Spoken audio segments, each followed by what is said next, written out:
Base dito sa tawas na ginawa ko sa bright to be na nawawala. Ito po yung malinaw na nakikita ko.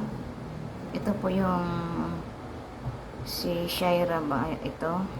Yung nakatayo na yan na naka black pants yan na parang naka jacket din and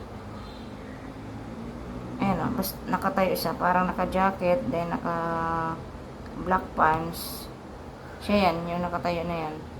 Tapos dito sa may paahan niya, sa harapan niya is mayroon isang tao na nakatayo na hindi to malinaw sa akin kung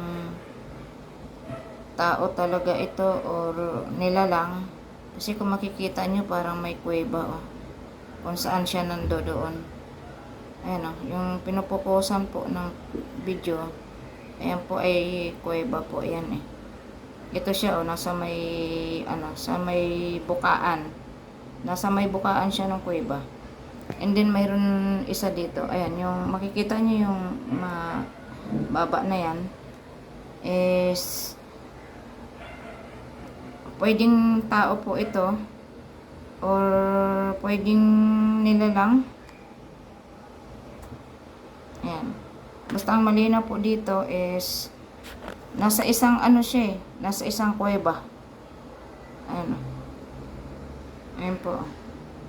Makikita nyo, yan kuweba po yan. Nandito po siya sa may bukaan. Ayan po siya Nakatayo siya dyan. Parang nakatali. Nakatayong nakatali. At may nagbabantay. Ito. Possible nagbabantay ito sa kanya. Ayan Ayan yung nawawala na bright to be. So hindi ko kayo pinipilit na maniwala, pero obvious po doon sa sa pagtatawas ko ay yan po yung lumalabas. Ayan po. Malinaw po. Nakatayo yung babae dyan sa may bukaan.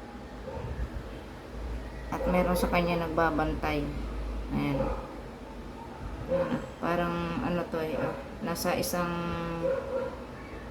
tinatago siya. May nagtatago sa kanya. Ayan.